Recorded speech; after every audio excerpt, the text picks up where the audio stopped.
Okay, ladies and gentlemen, today is a historical day in your life क्योंकि आज हम एक बहुत ही इंपॉर्टेंट चैप्टर पढ़ने वाले हैं which is going to be the basis और the base of the entire physics that you are going to study Newton's laws of motion.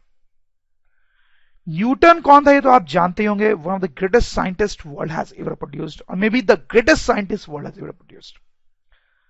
अब देखो, अगर हम इस चैप्टर की बात करें तो हम मैकेनिक्स पढ़ रहे हैं। मैकेनिक्स जो है वो फिजिक्स का एक बहुत बड़ा ब्रांच है। इसको देखा जाए तो दो पार्ट में डिवाइड किया जा सकता है, काइनेमैटिक्स एंड डायनामिक्स।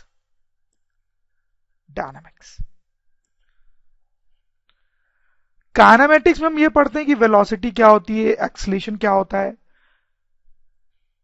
इनका क्या फिजिकल मीनिंग होता है।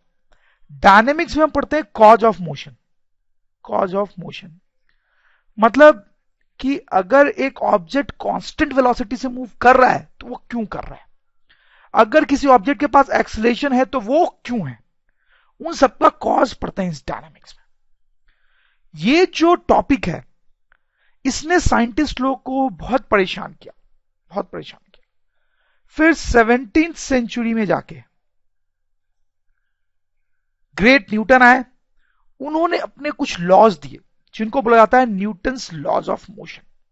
उन लॉज से इस टॉपिक पे बहुत रोशनी पड़ी, ये टॉपिक बहुत अच्छे से एक्सप्लेन हुआ। तो वही जो न्यूटन के लॉज हैं वो हम इस चैप्टर में पढ़ने वाले हैं। लोअर क्लासेस में आपने इन लॉज के बारे में थोड़ा सा पढ़ा भी होगा और हम बहुत डिटेल में देखेंगे इन लॉज को। लेकिन न्यूटन के जो लॉज हैं उनको समझने के लिए फोर्स को समझना बहुत इंपॉर्टेंट है। फोर्स को समझना कि फोर्स क्या चीज है। फोर्स वर्ड को हम डे टू डे लाइफ में हमेशा सुनते हैं और हमें मोर इसका मतलब भी पता है, फिर भी थोड़ा सा हम इसको देखेंगे कि फोर्स क्या होता है। फिर we will see what are Newton's laws of motion. So let's talk about force a bit. First point is that force is a push और अ पुल। जैसे आप देखो, यहां पे ये जो आदमी है वो फोर्स लगा रहा है दरवाजे पे और पुश कर रहा है। यहां पे जो आदमी है वो दरवाजे पे फोर्स लगा रहा है, पुल कर रहा है, पुल। तो फोर्स पुश हो सकता है या फिर pull. Next point is both living and non living things can apply force. कई बार लोग ऐसे कंफ्यूज हो जाते हैं कि सिर्फ लिविंग थिंग्स ही फोर्स लगा सकता है, ऐसा नहीं है, नॉन लिविंग थिंग्स भी फोर्स लगा सकता है। जैसे ये जो एग्जांपल मैंने आपको दिया उसमें आदमी फोर्स लगा रहा था, आदमी लिविंग थिंग था। जैसे ये एग्जांपल आप देखो, हवा चल रही है तो इन पत्तों पे इधर फोर्स लग रहा है, हवा फोर्स लगा रही है। हवा कैसी है, नॉन लिविंग थिंग है। तो ऐसे न्यूमरस एग्जांपल्स है जिसमें नॉन लिविंग थिंग भी फोर्स लगा सकती है। The next point is which is the most important point, when force acts two objects are involve. जब फोर्स लगता है तो दो ऑब्जेक्ट इन्वॉल्व होते हैं हमेशा। अब देखो इन एग्जांपल में भी आप देख सकते हो, यहां विंड ने फोर्स लगाया किस पे, ट्री पे, तो दो ऑब्जेक्ट इन्वॉल्व, विंड जिसने फोर्स लगाया, ट्री जिसपे फोर्स लगा। यहां पे भी देखो आदमी और डोर दोनों इन्वॉल्व है, आदमी जिसने फोर्स लगाया और ये डोर जिसपे फोर्स लगा। तो when force acts two objects are involve, one which applies force, one which applies force, other which receives force, आप समझ रहे होंगे मेरी बात। जैसे आप ये केस देखो, इसमें क्या हो रहा है, इस बॉल पे फोर्स लगाया जा रहा है, ठीक, इस बैट के हेल्प से। लेकिन again two objects are involve, ball जिसपे फोर्स लग रहा है, ठीक, बैट जो फोर्स लगा रही है, टू ऑब्जेक्ट्स आर इन्वॉल्व। वैसे आप देखो, ये बॉक्सर पंच मार रहा है, इस बैट पे पंच मार के बैक पे इधर फोर्स लगा रहा है। They are two bodies involve, bag जिसपे फोर्स लग रहा है और बॉक्सर जो फोर्स लगा रहा है। तो आपने कभी देखा है कि बॉक्सर हवा में पंच मार के प्रैक्टिस कर रहा हो? नहीं, क्योंकि बॉक्सर हवा में पंच मारेगा तो किस पे फोर्स लगाएगा, कोई चीज है ही नहीं फोर्स लगाने के लिए। तो इसलिए इसको पंच मारने के लिए क्या तो आदमी चाहिए होता है या पंच बैग चाहिए होता है, क्योंकि जब भी फोर्स लगेगा तो दो चीज होंगी, एक फोर्स लगाने वाला और एक वो जिसपे फोर्स लगेगा। Now comes the main thing, Newton's laws of motion. तो आपको पता होगा कि न्यूटन ने 3 लॉज ऑफ मोशन दिए थे, उन तीनों लॉज को हम यहां पे थोड़ा डिटेल में देखेंगे। तो सबसे पहले बारी फर्स्ट लॉ की, जो कि बहुत ही सिंपल है। इसको लोग कई तरीके से लिखते हैं, बट हम सिंपली उसको ऐसे सोच सकते हैं कि if net force on a body is 0, it means acceleration of body is 0। ये फर्स्ट लॉ है कि अगर किसी बॉडी पे नेट फोर्स 0 लग रहा है, मतलब उस पर कोई नेट फोर्स नहीं लग रहा है, तो उसका एक्सेलरेशन भी 0 होता है। ये फर्स्ट लॉ है। इसको थोड़ा सा हम और एक्सप्लेन कर सकते हैं कि अगर एक्सेलरेशन 0 है तो इसका क्या मतलब है। एक्सेलरेशन 0 है मतलब चेंज इन वेलोसिटी इज 0। यही तो मतलब होता है एक्सेलरेशन 0 होने का। एक्सेलरेशन 0 मतलब वेलोसिटी चेंज नहीं हो रही है, मतलब basically velocity vector is constant, मतलब वेलोसिटी कांस्टेंट है। इसको आप ऐसे भी सोच सकते हो कि मतलब ये हुआ कि वेलोसिटी का मैग्नीट्यूड कांस्टेंट है और उसका डायरेक्शन भी कांस्टेंट है। सही, तो थोड़ा काइनेमेटिक्स मिक्स कर दिया हमने यहां पे, बट बेसिक फंडा सिंपल सा है कि अगर किसी चीज पे नेट फोर्स 0 लग रहा है तो उसका एक्सेलरेशन भी 0 होगा। जैसे कुछ सिचुएशंस देखते हैं सिंपल सी, जिससे आपको ये लो और क्लियर होगा। जैसे पहली सिचुएशन अगर हम देखें, तो मान लो कोई ऑब्जेक्ट है, एक ऑब्जेक्ट रखा हुआ है, उस पर कोई फोर्स नहीं लग रहा है, मतलब 0 फोर्स लग रहा है, और 0 फोर्स लग रहा है तो उसका एक्सेलरेशन भी 0 है, and that is at rest. सही, कोई दिक्कत नहीं। जैसे आप सेकंड केस लो, यहां पे आप देखो ये जो टेडी बियर है वो रेस्ट पे, ये टेडी बियर रेस्ट पे, इस पे फोर्स लग रहा है क्या? लग रहा है। ये जो लड़की है वो इसको इधर खींच रही है फोर्स लगा के, और ये जो लड़की है वो भी इसको इधर खींच रही है फोर्स लगा के। लेकिन ये दोनों लड़कियां इक्वल अमाउंट का फोर्स लगा रही है, ये जितना फोर्स इधर लगा रही है वो इतना फोर्स इधर लगा रही है, जिसके कारण इस पे नेट फोर्स जो है वो 0 हो गया है। नेट फोर्स 0 हो गया है, इसलिए एक्सेलरेशन 0 है, and object is also at rest as you can see. तो मैं आपको यह बताना चाहता हूं कि net force that is important. ये दोनों सिचुएशन न्यूटन्स फर्स्ट लॉ के अकॉर्डिंग सेम है। यहां पे फोर्स 0 लग रहा है और यहां पे नेट फोर्स 0 लग रहा है, दोनों एक ही बात है हमारे लिए। इनफैक्ट हमारे लिए नेट फोर्स इंपॉर्टेंट है, नेट फोर्स दोनों ही केस में 0 लग रहा है। तीसरी सिचुएशन देखो, वो कई बार कंफ्यूजिंग होती है। जैसे कि सपोज करो एक ऑब्जेक्ट है, वो आगे जा रहा है विथ वेलोसिटी ऑफ 2 मीटर पर सेकेंड, कांस्टेंट वेलोसिटी से जा रहा है, वेलोसिटी चेंज नहीं हो रही इसकी, और स्ट्रेट लाइन में मूव कर रहा है, स्ट्रेट लाइन में कांस्टेंट वेलोसिटी से आगे जा रहा है। अगर ऐसा हो रहा है तो इसका मतलब यह है कि इस ऑब्जेक्ट पे भी नेट फोर्स 0 लग रहा होगा, इस ऑब्जेक्ट पे भी नेट फोर्स 0 लग रहा होगा। क्योंकि अगर नेट फोर्स 0 होगा तो इसका मतलब होगा कि एक्सेलरेशन 0 है, एक्सेलरेशन 0 है मतलब वेलोसिटी वेक्टर कांस्टेंट है। वेलोसिटी वेक्टर कांस्टेंट होने का मतलब है उसका मैग्नीट्यूड कांस्टेंट है और डायरेक्शन भी कांस्टेंट है। तो पॉइंट इज इंपॉर्टेंट। कुछ लोगों को लगता है कि अगर ऑब्जेक्ट चल रहा है तो मतलब उस पर फोर्स लग रहा है। नो, ऐसा सही नहीं है। जैसा आप देख सकते हो इस केस में ऑब्जेक्ट चल रहा है, तभी भी उस पर फोर्स कितना है? 0। न्यूटन्स लॉ ये बोलता है कि अगर फोर्स 0 है तो इसका मतलब एक्सेलरेशन 0 है। फोर्स 0 है तो एक्सेलरेशन 0 है, एक्सेलरेशन 0 है मतलब वेलोसिटी कांस्टेंट हो सकती। तो अगर कोई ऑब्जेक्ट कांस्टेंट वेलोसिटी से मूव कर रहा है, कांस्टेंट वेलोसिटी से, तो एक्सेलरेशन 0 है, और एक्सेलरेशन 0 है मतलब फोर्स 0 है। So this is a very important point. If a body moves with constant velocity, net force on it is 0. Net force on it is 0. It's a very important point. Once again I repeat कि अगर object कोई चल रहा है constant velocity से, तो लोग ऐसा सोचते हैं कि उसमें कोई फोर्स लग रहा होगा। ऐसा नहीं है। अगर कांस्टेंट वेलोसिटी से चल रहा है तो इसका मतलब फोर्स 0 है, क्योंकि एक्सेलरेशन 0 है।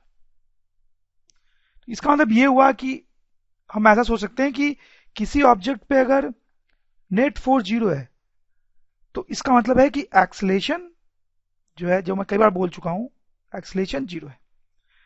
तो उसमें दो केसेस हो सकते हैं कि ऑब्जेक्ट जो है रेस्ट पर है, जैसा कि इन दोनों केसेस में हो रहा था, या फिर object moves with constant velocity, constant velocity के साथ वो मूव करे, ऐसा भी हो सकता है। जैसे कि ये ऑब्जेक्ट है और मान लो ये चल रहा है और इसकी स्पीड बढ़ती जा रही है, टाइम के साथ बढ़ती जा रही है, बढ़ती जा रही है, बढ़ती जा रही है। तो इस केस में इसका जो एक्सेलेरेशन है वो जीरो नहीं है। एक्सेलेरेशन जीरो होता तो वेलोसिटी कांस्टेंट होती, तो वेलोसिटी बढ़ रही है मतलब एक्सेलेरेशन जीरो नहीं है। इस केस में नेट फोर्स इस पे जीरो नहीं होगा, आप समझो।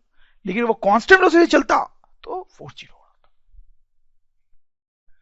क्योंकि ये इतना इंपॉर्टेंट पॉइंट है और इसमें स्टूडेंट्स इतना कंफ्यूज होते हैं, इसलिए इसको एक और तरीके से मैं आपको लिख के दिखाता हूं।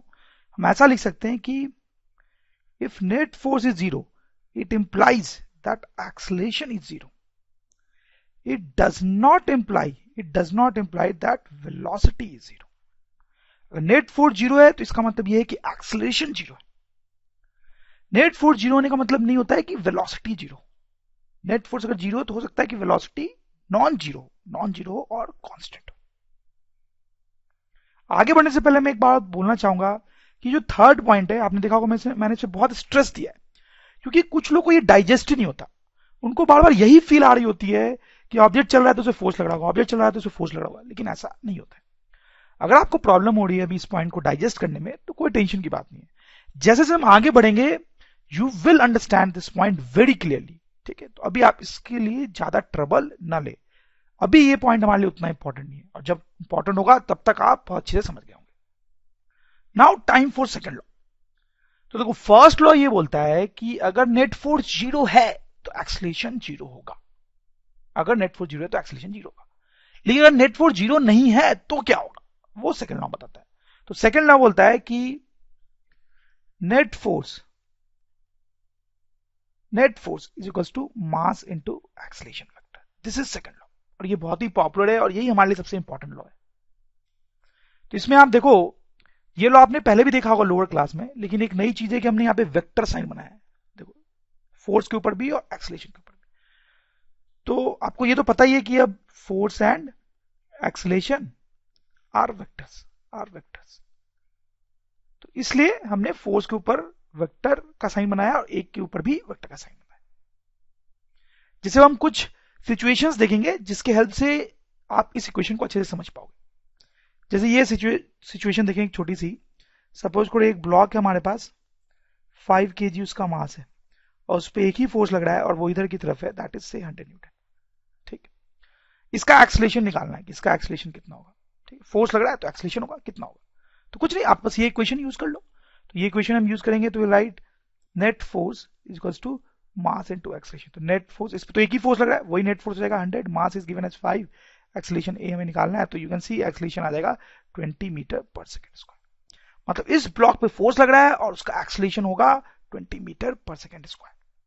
किस डायरेक्शन में होगा एक्सेलरेशन, इधर की तरफ होगा इसका एक्सेलरेशन। तो देखो आप, ये जो वेक्टर साइन है एफ और ए के ऊपर, वो हमें ये बताता है कि ए वेक्टर और एफ वेक्टर दोनों का डायरेक्शन सेम होता है। दिस इज इंपॉर्टेंट पॉइंट, हम इसको लिख भी सकते हैं कि direction of A vector is equal to direction of F net vector, ठीक है। बहुत लॉजिकल सी बात है। जैसे आप इस सिचुएशन में देखें, फोर्स इधर की तरफ लग रहा है भाई, तो एक्सेलरेशन भी इधर की तरफ होगा। जैसे कुछ छोटे से एग्जांपल्स देखते हैं कॉन्सेप्ट क्लियर करने के लिए। ये एक ब्लॉक है 4 kg का, उस पर इधर फोर्स लग रहा है 100 न्यूटन का, इधर फोर्स लग रहा है 20 न्यूटन। इसका एक्सेलरेशन निकालना है। तो क्या करें, बहुत सिंपल है।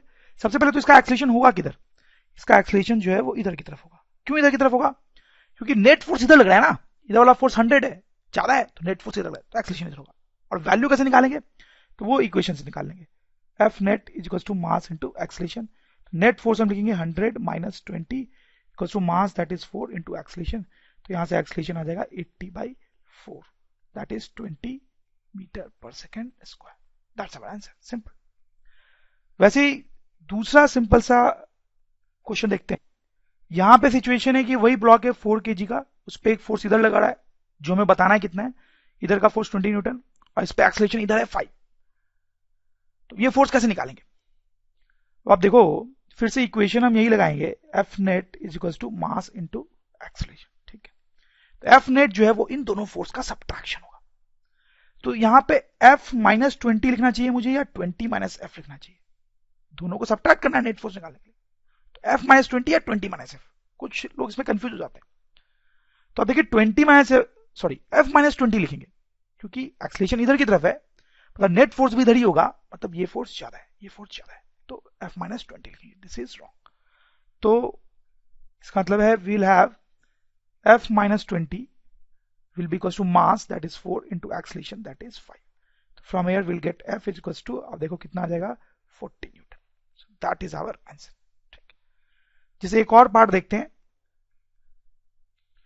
इसमें इस पे इधर फोर्स लग रहा है, ये फोर्स हमें निकालना है, इधर 20 न्यूटन का फोर्स लग रहा है और इसका एक्सेलरेशन इधर की तरफ है, इधर की तरफ है।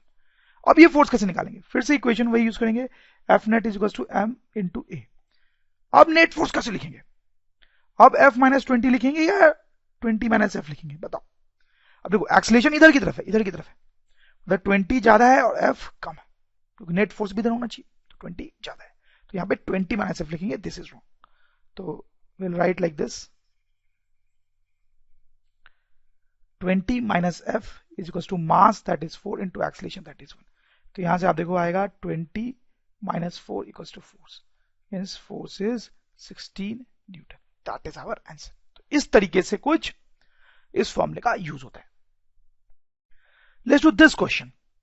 यहां पे एक 5 kg का ब्लॉक है, उस पे इधर एक फोर्स लग रहा है एंगल पे 100 न्यूटन का, और इधर एक फोर्स लग रहा है वो भी एंगल पे 100 न्यूटन का, और ये एंगल्स भी दिए हुए। इस ब्लॉक का एक्सेलरेशन बताना है।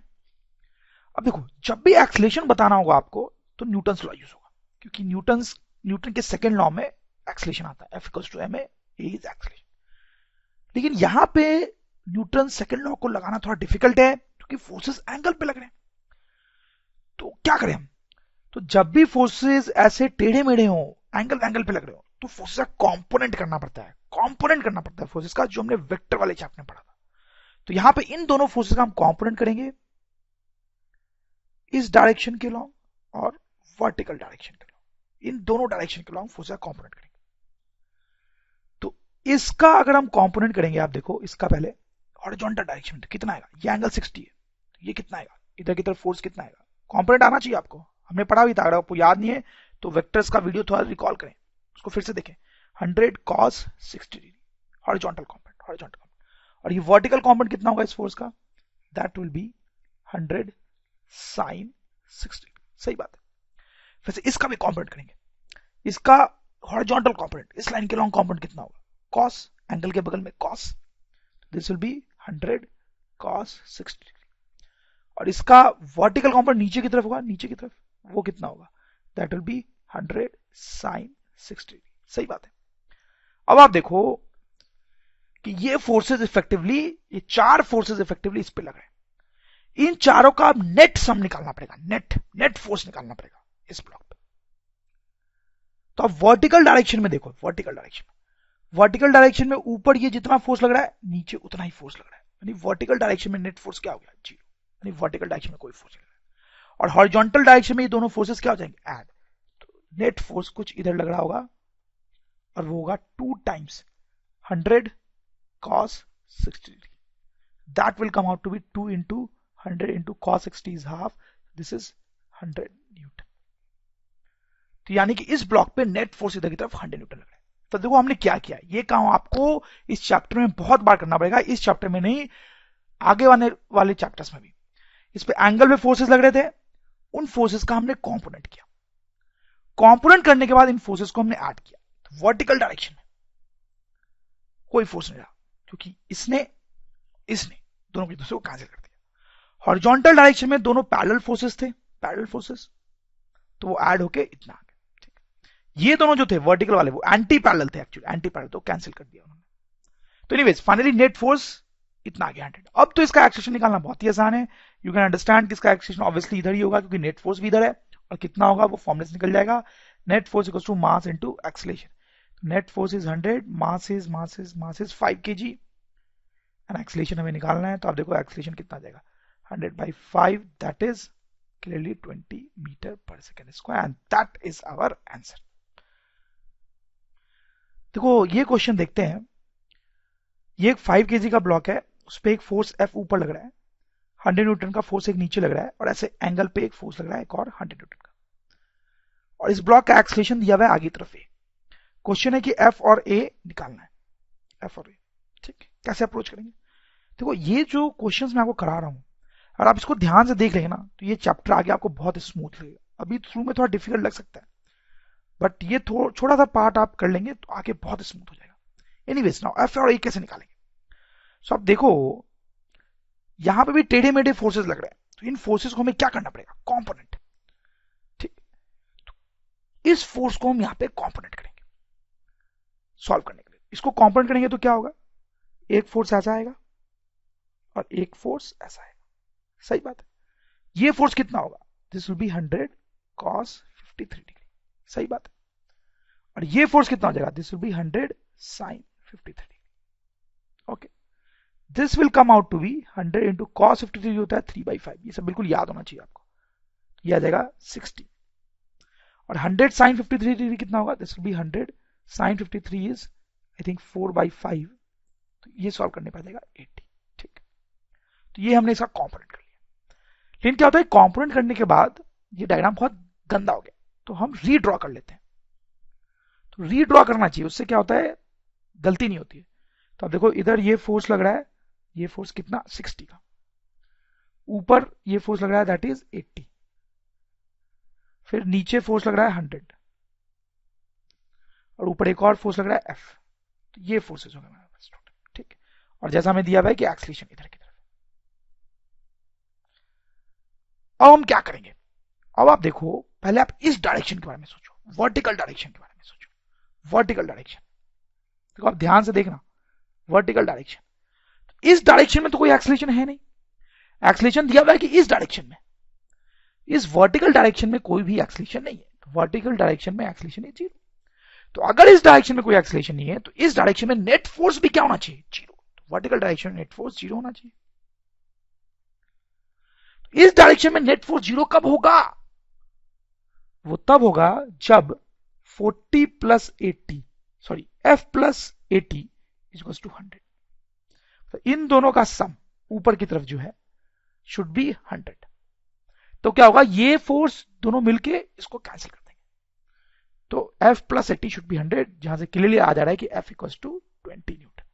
ठीक, तो हमें F निकालना था, वो तो हो गया। अब A कैसे निकालेंगे? A के लिए आप हॉरिजॉन्टल डायरेक्शन में एनालिसिस करो।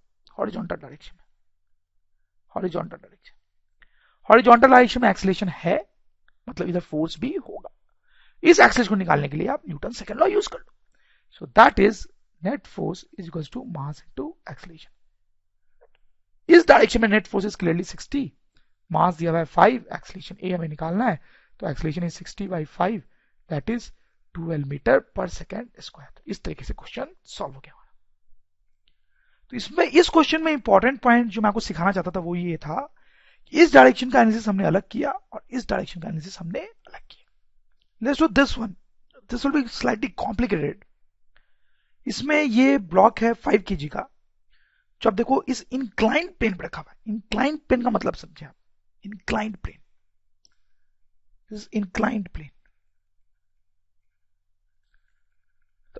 नाम से क्लियर है, मतलब टेढ़ा प्लेन, टेढ़ा प्लेन।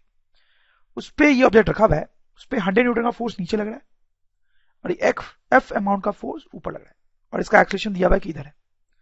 हमें बताना है कि F की वैल्यू कितना है और एक्सीलरेशन की वैल्यू कितना है। क्या करेंगे? तो आप देख सकते हैं फोर्सेस टेढ़े मेढ़े लग रहे हैं, उनका कॉम्पोनेंट करना पड़ेगा।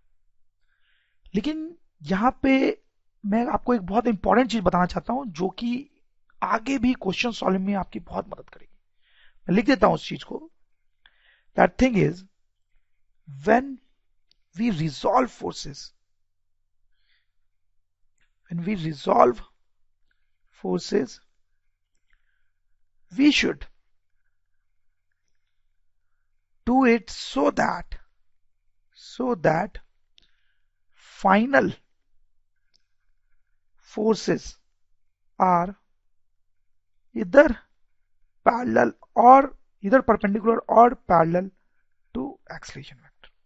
ध्यान दें क्या लिखा गया है, when we resolve forces we should do it so that final forces are इधर परपेंडिकुलर और पैरेलल टू ए वेक्टर। मतलब हम जब फोर्सेस को रिजॉल्व कर रहे हैं, उनका कंपोनेंट कर रहे हैं, तो वो इस तरीके से किया जाना चाहिए ताकि फाइनली फोर्सेस एक्सीलरेशन के क्या तो पैरेलल हो, क्या तो एक्सीलरेशन के पैरेलल हो, या फिर परपेंडिकुलर। ध्यान दें आप, फोर्सेस का कंपोनेंट ऐसे करना चाहिए ताकि कंपोनेंट करने के बाद फाइनली फोर्सेस क्या तो एक्सीलरेशन के पैरेलल हो या उसके परपेंडिकुलर। अब आप देखें, इस फोर्स की बात करते हैं। मैं बोल रहा हूं कि इसको कंपोनेंट करने की जरूरत नहीं है। No need to do component, no need for component. क्यों? अब देखो, ये जो फोर्स है वो ऑलरेडी एक्सीलरेशन के परपेंडिकुलर है, ये ऑलरेडी परपेंडिकुलर है, मतलब इसको कंपोनेंट करने की कोई जरूरत नहीं है। इस फोर्स को आप देखें, क्या ये एक्सीलरेशन के पैरेलल या परपेंडिकुलर है? नहीं है। आपको दिख रहा होगा ना, ये पैरेलल है ना परपेंडिकुलर। तो ये जो फोर्स है इसको हम कंपोनेंट करेंगे, इसको कंपोनेंट करेंगे। ठीक, मतलब शायद आपको पहले लग रहा होगा कि इसको कंपोनेंट करते हैं, बट इसको हम कंपोनेंट नहीं कर रहे हैं क्योंकि ऑलरेडी एक्सीलरेशन के परपेंडिकुलर। और इसको कंपोनेंट करेंगे क्योंकि ना ये पैरेलल है ना परपेंडिकुलर एक्सीलरेशन। अब आप देखो, इसको कंपोनेंट करेंगे कैसे हम। एक इस लाइन के लॉन्ग जो कि ए के पैरेलल है, और एक उसके परपेंडिकुलर के लॉन्ग, ऐसे। तो सबसे पहले आप ये एंगल निकालो, ये एंगल कितना होगा। अब देखो, ये 37 है और ये 90 है, तो ये एंगल कितना होगा? बहुत क्लियर है, ये जो एंगल होगा that will be 90 degree minus 37 degree, which will come out to be 53 degree. तो ये एंगल में पता चल गया, दिस इज 53 डिग्री। अब इस फोर्स का कंपोनेंट इस लाइन के लॉन्ग कैसे करेंगे, आपको समझ में आ रहा होगा। ये इसका एक कंपोनेंट होगा इस लाइन के लॉन्ग, और ये इसका एक कंपोनेंट होगा इस लाइन के लॉन्ग, ऐसे कुछ। तो अब देखो, अगर इसका मैं ये दो ब्लू कंपोनेंट कर देता हूं, तो अब देखो ये कंपोनेंट ए के पैरेलल हो जाएगा, ध्यान दें आप, और ये जो कंपोनेंट है ये वो ए के परपेंडिकुलर हो जाएगा, परपेंडिकुलर हो जाएगा। अब इन दोनों कंपोनेंट्स की वैल्यू क्या होगी? This will be 100 cos 53 degree, cos बगल वाला है ना ये, और ये दूसरा वाला कितना हो जाएगा? This will be 100 sin 53 degree. अब क्योंकि ये डायग्राम थोड़ा कंपोनेंट करने से कॉम्प्लिकेटेड दिख रहा है, इसलिए मैं इसको रीड्रॉ करना चाहूंगा। सो आप देखें, ये जो फोर्स है वो मैं ऐसे बना रहा हूं यहां पे, दिस इज 100 cos 53 डिग्री। ये जो फोर्स है वो ऐसे परपेंडिकुलर डायरेक्शन में, ऐसे, दिस इज 100 sin 53 डिग्री। ये दोनों फोर्स, और ये जो F लग रहा था इस पे, वो ऊपर की तरफ ऐसे, सही बात है। और जैसा कि हमें दिया हुआ है, एक्सीलरेशन जो है वो इस डायरेक्शन में। तो आप देख सकते हो कि अब सारे फोर्सेस कंपोनेंट करने के बाद क्या तो एक्सीलरेशन के पैरेलल है या उसके परपेंडिकुलर। अब क्या करें हम, इस डायरेक्शन में एनालिसिस करो, इस डायरेक्शन में, इस डायरेक्शन में। तो इस डायरेक्शन में आप देखो कोई एक्सीलरेशन नहीं है, एक्सीलरेशन दिया हुआ है कि इस डायरेक्शन में, यानी इस डायरेक्शन में कोई एक्सीलरेशन नहीं है। तो इस डायरेक्शन में नेट फोर्स भी क्या होना चाहिए? 0। तो इस डायरेक्शन में नेट फोर्स 0 होना चाहिए क्योंकि एक्सीलरेशन नहीं है। तो इस डायरेक्शन में नेट फोर्स 0 कब होगा? जब ये फोर्स और ये फोर्स एक दूसरे को कैंसिल कर देंगे। मतलब हमारे पास इक्वेशन आ जाएगी F equals to 100 sin 53 degree. इसको सॉल्व कर लेंगे, sin 53 degree 4/5, this is 80 newton, 80 newton. तो F की वैल्यू आ गई हमारे पास 80 न्यूटन, जो हमें निकालनी थी। A की वैल्यू कैसे निकालेंगे? अब देखो, उसके लिए आप न्यूटन लॉ लगाओ इस डायरेक्शन, जिस डायरेक्शन में एक्सीलरेशन है उस डायरेक्शन में आप न्यूटन लॉ लगाओ। तो वहां पे लगाएंगे हम F net is equals to mass into acceleration. तो F net is 100 cos 53 degree, mass जो है इसका वो दिया हुआ है 5 kg इंटू एक्सीलरेशन जो हमें निकालना है। This will be 100 cos 53 degree होता है 3/5। ये सब बिल्कुल याद होने चाहिए आपको, एंगल के कॉस और साइन। तो आप देखो यहां से क्या आ जाएगा, this will be 60 equals to 5a। तो from here you will get acceleration equals to 60/5 which is clearly 12 metre पर second square. That is our answer. अब देखो, इस क्वेश्चन में नई चीज क्या सीखी, वो ये था कि इसमें हमने इस फोर्स को कंपोनेंट किया, और वो भी कैसे किया है वो भी इंपॉर्टेंट है। इस फोर्स को कंपोनेंट किया, एक ये और एक ये, ताकि फोर्स का कंपोनेंट एक्सेलरेशन के पैरेलल हो या फिर परपेंडिकुलर। ये जो क्वेश्चन था वो थोड़ा कॉम्प्लिकेटेड है, पर इसमें डरने की कोई बात नहीं है। ऐसे क्वेश्चंस हम आगे बहुत सारे देखेंगे और धीरे धीरे आपका कॉन्सेप्ट बिल्कुल क्लियर हो जाएगा, ये मेरा वादा है। ओके, तो हमने न्यूटन का फर्स्ट लॉ और सेकंड लॉ देख लिया है। Now time for third law. Third law को लोग जनरली ऐसे बोलते हैं कि every action has equal and opposite reaction. Equal and opposite reaction normally ऐसे बोला जाता है इसको। बट मैं अगर आपको सिंपल टर्म से बताऊं तो कहानी कुछ ऐसी है कि हम इसको इस तरीके से लिख सकते हैं